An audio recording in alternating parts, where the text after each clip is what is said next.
As I was saying, the balance wheel has got a little tab right here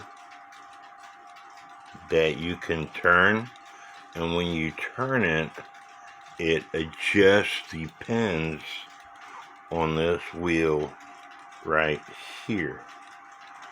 So you have to turn that, and you put the pallet fork in, and the pallet fork has got a tab that goes in these grooves right here, and it also catches these pins. It goes in the grooves on this wheel right here, and as I turn it, it'll completely stop. Well, the toothpick is in the wheel. I don't know if you could see that or not, but these pins is what makes the balance wheel go back and forth with the pallet fork. And if I was to adjust this on camera, let's see if I can do it and see if you can see it move.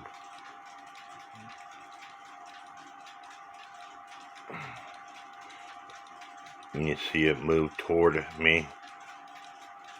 So,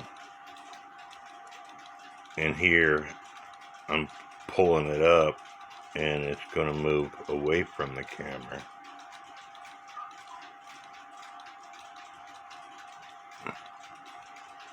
So, pulling it down, it's going to come toward the camera.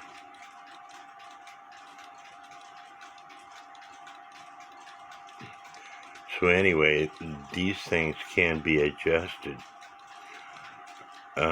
If it's not moving back and forth freely like that, it's probably because it's crimped in too much. And you can take a pair of pliers and bend it out so it moves freely. Now getting back to this clock, as you can see, it's ticking away. But it was stopping in the same spot, and let me get around to it. It was stopping in the same spot.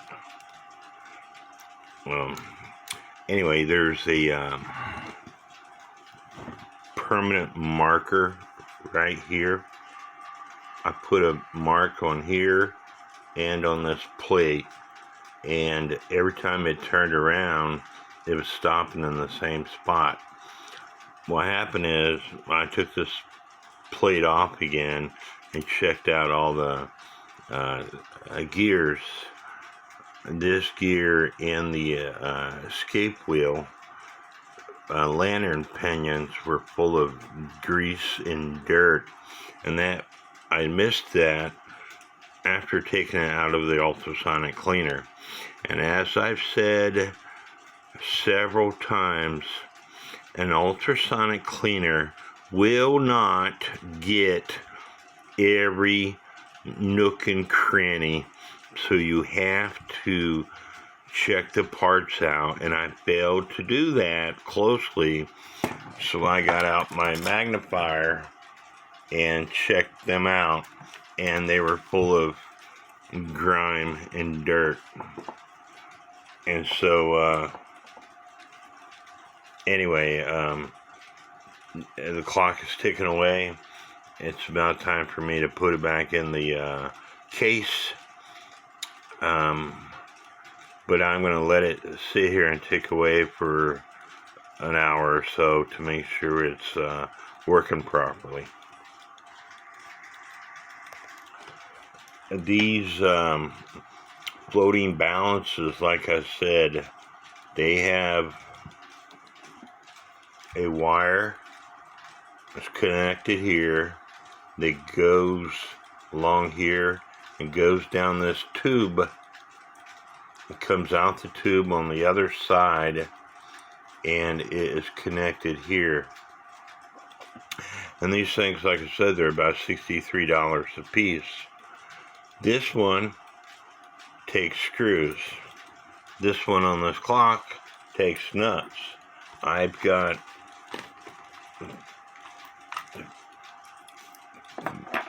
several more in my collection here,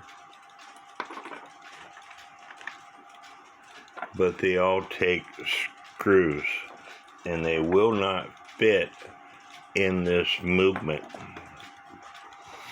This one does take nuts, but as you can see, the wire is broken. I don't know why I've got it around. Maybe one day I will get a piece of wire and fix it. But anyway, it's getting there. Hope you guys are enjoying these videos.